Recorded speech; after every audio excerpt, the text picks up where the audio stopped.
Muy buenas.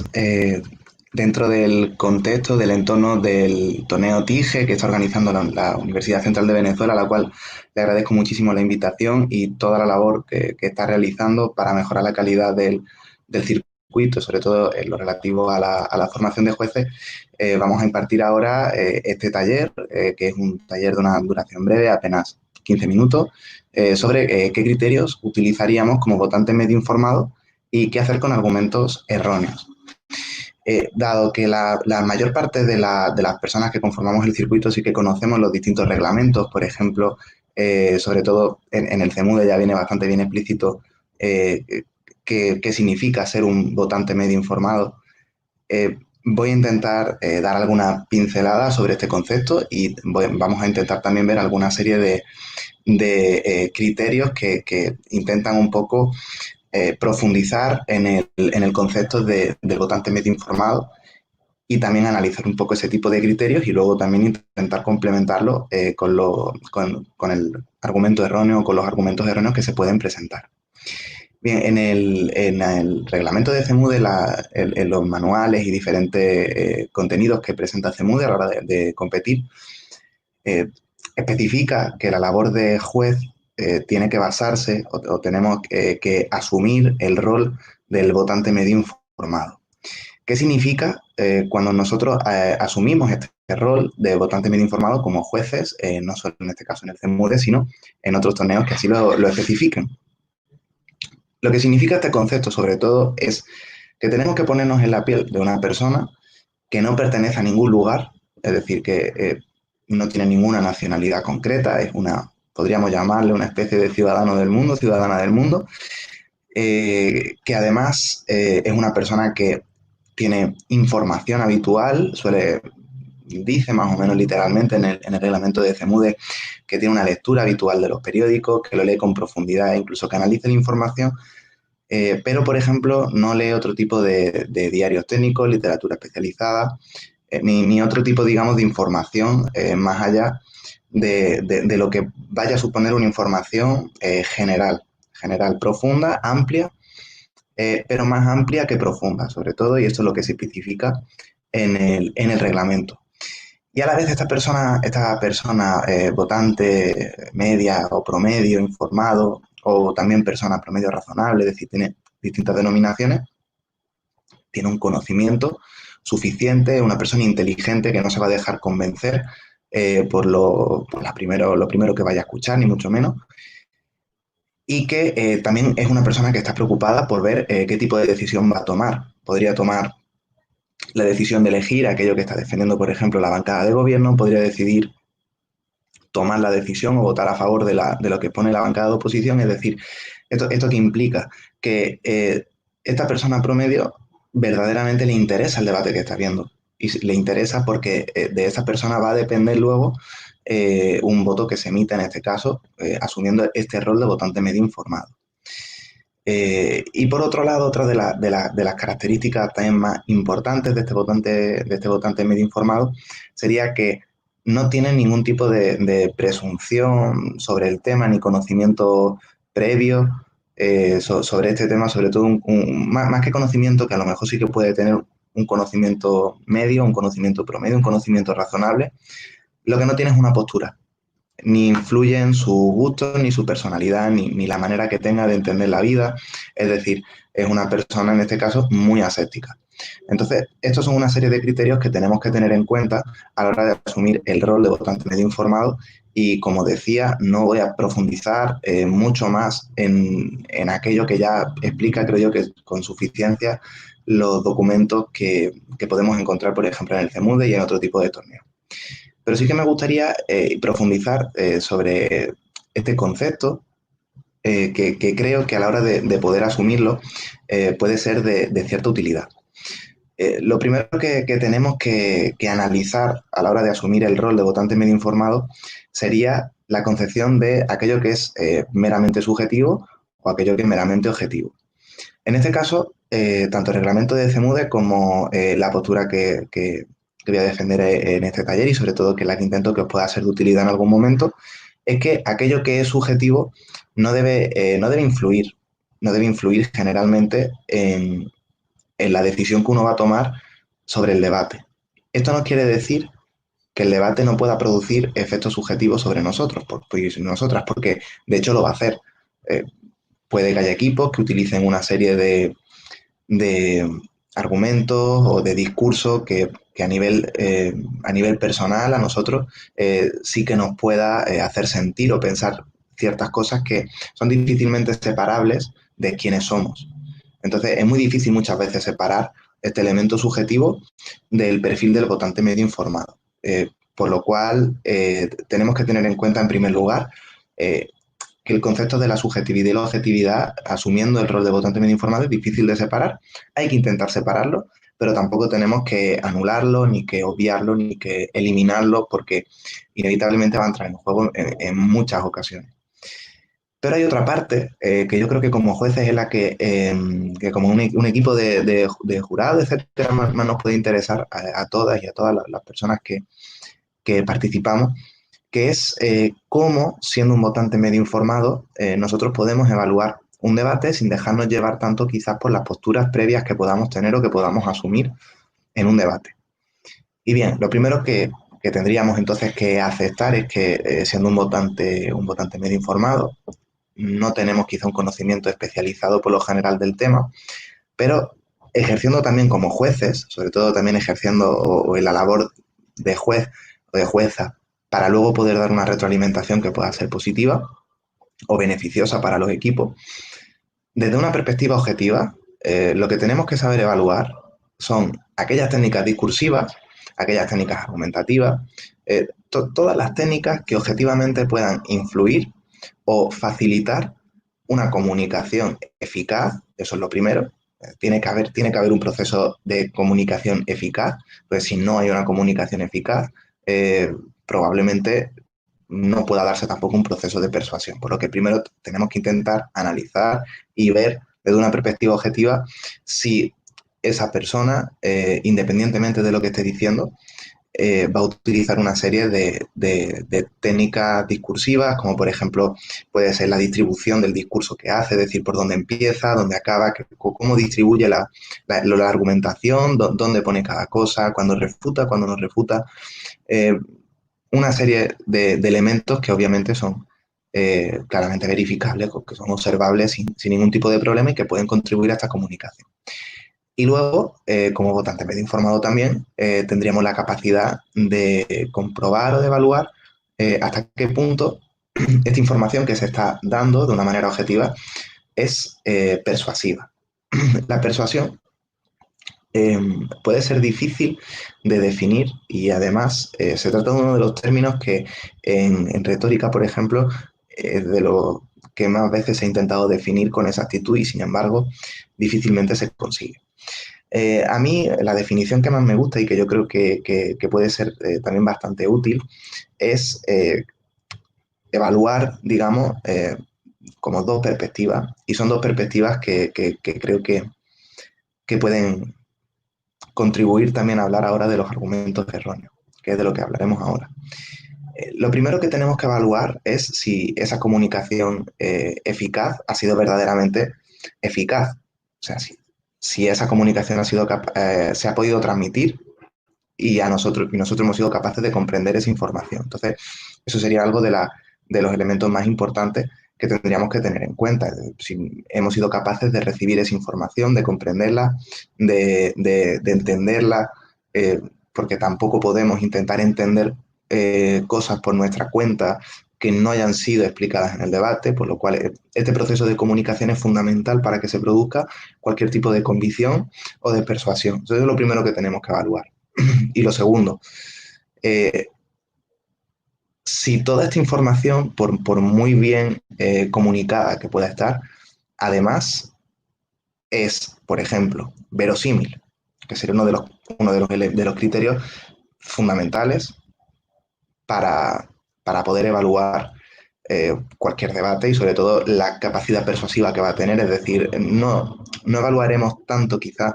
aquello que puede ser únicamente verdadero, porque se presupone que si estamos debatiendo es porque no va a existir un criterio de verdad o de falsedad, por eso debatimos sobre esto, sino aquello que es verosímil, aquello que es más creíble, por ejemplo. Este sería uno de los criterios, perdón,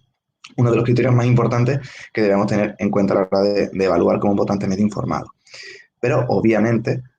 no podemos evaluar positivamente, por muy creíble que sea, una mentira que un votante medio informado sabe que es mentira. Un votante medio informado, insisto, nos estamos refiriendo a una persona promedio que tiene acceso a una información amplia, que puede conocer, que puede leer, que incluso la reflexiona, etcétera. Por lo cual, no hay que confundir aquello que me resulta, que me puede resultar creíble, que yo lo puedo comprender, que me lo puedo creer, que yo puedo aceptar que esa información es de la manera en la que se me está contando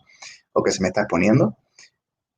No hay que confundir esto con el hecho de que se cuente una mentira.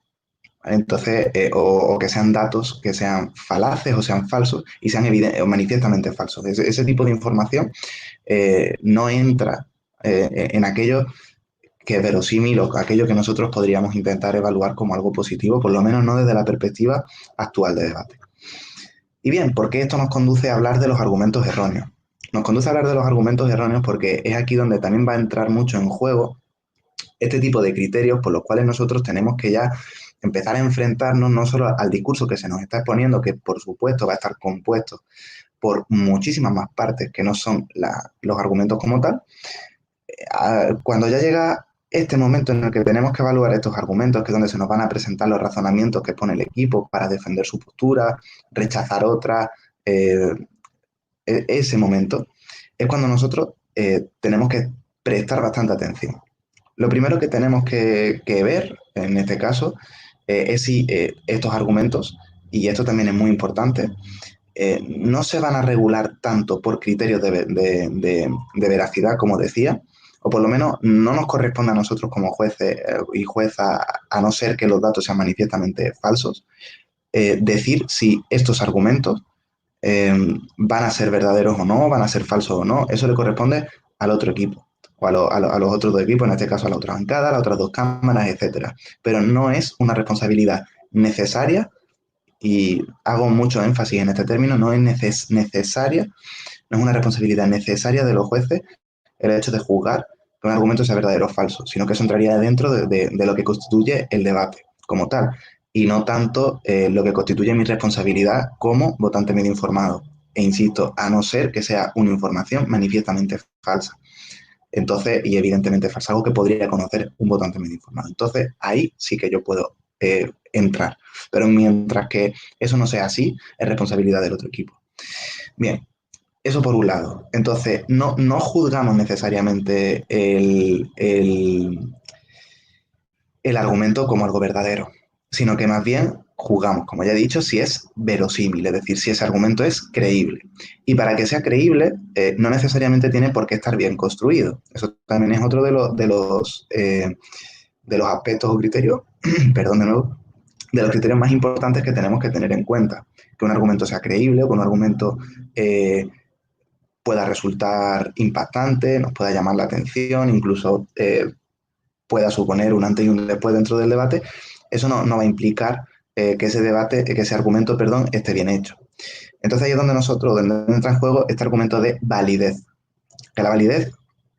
no tiene que ver en este sentido ni con la verosimilitud, es decir, si con es creíble o no lo es, ni con la veracidad. La validez, o sea, por ejemplo, un argumento puede ser válido, pero ser falso. Un argumento puede ser válido y puede ser inverosímil, y sin embargo un argumento puede ser inválido, pero ser verosímil. O incluso puede haber argumentos que en función de cómo estén construidos pueden ser inválidos argumentalmente, pero verdaderos. Entonces, son criterios que, como veis, no tienen necesariamente relación, pero son dos criterios que ya llevamos por ahora, el de la verosimilitud, en primer lugar, y en segundo el de la validez argumentativa. Esta validez argumentativa nosotros tenemos que intentar comprenderla desde una perspectiva en la que se construye el argumento, y ese argumento a mí me permite efectivamente concluir las conclusiones que se están exponiendo. Entonces, en el momento en el que hay un argumento cuya construcción es capaz de demostrar que las conclusiones que se presentan se deducen de esas premisas, o no necesariamente tienen que deducirse, pero sí pueden inducirse,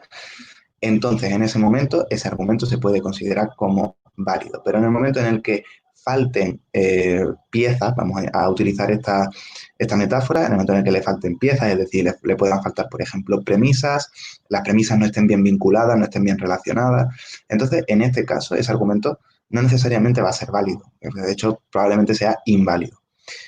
Eso quiere decir que todos los argumentos a los que le falta una premisa, por ejemplo, aquellos argumentos que se componen de un enunciado y la conclusión,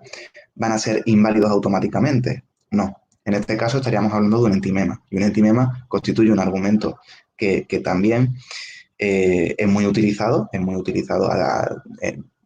hoy en día, pero sin embargo, a veces puede incurrir muy fácilmente en falacias, por lo cual hay que tener siempre cuidado con este tipo de argumentos que se presentan. Y por último, ¿qué tendríamos que tener en cuenta? Bueno, por último, la última recomendación que os podría hacer, ¿qué podríamos tener en cuenta sobre todo con estos argumentos erróneos y qué criterios podríamos utilizar y qué relación tiene esto con el votante medio informado? Bien, el votante medio informado se asume que es capaz de identificar argumentos que sean lógicos, que sean razonables, que tengan validez, o que incluso que sean veraces o que sean verosímiles. Cuando a nosotros se nos presenta una serie de argumentación que además de estos criterios que ya hemos estado viendo, le vamos a añadir un último que es consecuencia general de incumplir el segundo de ellos, que es el de la validez argumental. Cuando esta validez no está, la consecuencia, por lo general, suele ser que la persona que está interviniendo, es decir, la persona oradora en ese momento, va a incurrir en falacias. Entonces, cuando se están incurriendo en este tipo de falacias, hay algunas falacias que están muy bien camufladas, hay algunas falacias que ni siquiera percibimos que son falacias, pero cuando son falacias que sí que se perciben, que se están analizando, el votante medio informado tiene capacidad para poder valorarlas negativamente. Pero, y esto es muy importante, tiene capacidad para valorarlo negativamente, aunque otro equipo no lo denuncie, porque si asumimos que el votante medio informado tiene la capacidad analítica suficiente para entender que existen argumentos que, por ejemplo, puedan ser válidos,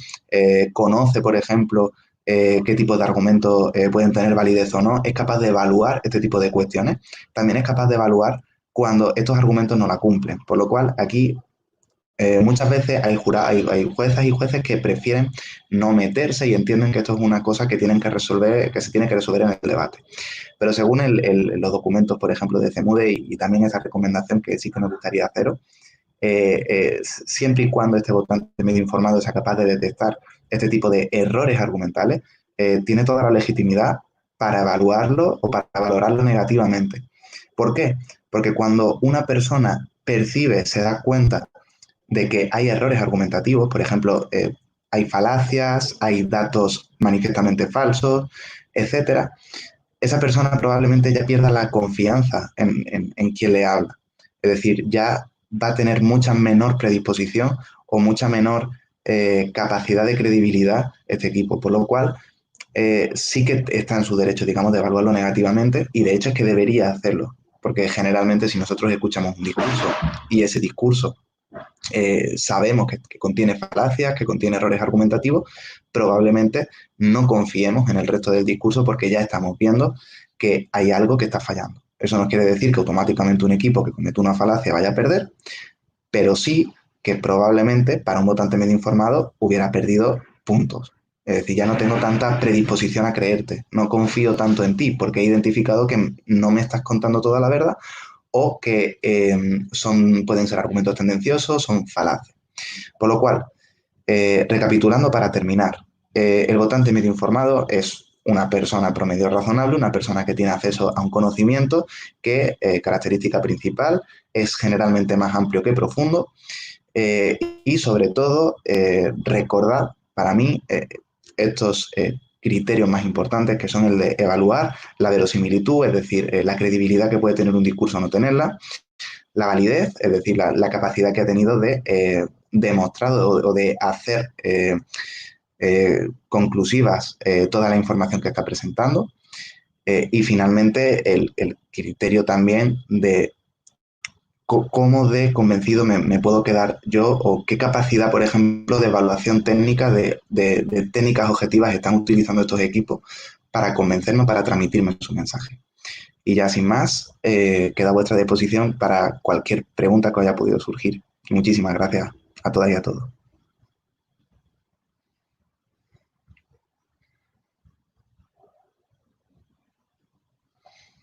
Perfecto, me parece una muy buena pregunta, Valeria. En estos casos el reglamento es claro, es decir, cuando están en contextos, por ejemplo, donde, como bien dice, hay un panel internacional, hay personas de distintos países, estos países pueden influir en nuestra manera de concebir, por ejemplo, el debate, el juicio, incluso en muchos casos hay oradoras y oradores de distintos países que meten datos concretos de sus nacionalidades, de sus naciones, etcétera, y también integrantes del jurado que lo hacen. Pero aquí, como decía, el reglamento está claro. No se permite o no se debe tener en cuenta ningún tipo de datos que provenga de un Estado en particular o de una nación en particular, sino que todo esto no entra en juego dentro del debate ni dentro de aquello que se evalúa. Es decir, si se está incluyendo una serie de información que no forma parte de, del debate, sí, que se da por hecha dentro del debate, porque ya sean todas las personas que están participando, bien sean como debatientes, como jueces, etcétera, aunque fueran del mismo país, la persona que interviene tiene el deber de explicar todos aquellos datos que refieran a un país en particular. Es decir, yo, por ejemplo, como ciudadano español, en un BP podría hablar de que en España ocurre no sé cuánto. Bien, eso no tiene por qué saberlo. Nadie, aunque todas las personas que estemos participando seamos españoles, porque se presupone que en un debate de BP ese debate no se está desarrollando en ningún lugar concreto del mundo, por lo cual la información que provenga de un país en particular, sea de cual sea, aunque haya otras personas dentro de la sala o incluso el jurado pueda ser de ese país y pueda conocer esa información, se tiene la obligación de no tener en cuenta ningún tipo de argumentación o de información o de discurso que dé por hecho todas estas cuestiones, sino que tiene que estar perfectamente explicado. Espero con esto haber resuelto la duda. No sé si hubiera alguna más.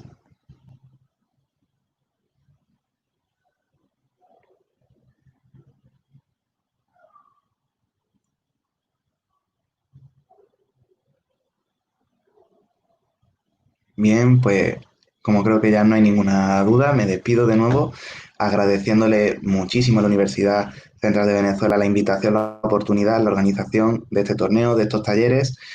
por todo el trabajo que está haciendo tanto la propia organización, en el caso de Nelson, Angelín, Valeria y tantas otras personas que están trabajando muchísimo para que esto salga adelante y desde luego mandarle mi más sincero ánimo y apoyo para que sigan trabajando en este tipo de iniciativas que son muy útiles para todo el circuito internacional de debate. Y, y nada, y espero haber sido de utilidad, que este taller os haya gustado y os haya servido para acercaros un poquito más al fantástico mundo del juzgar debate. Así que muchísimas gracias y espero que nos vamos muy pronto.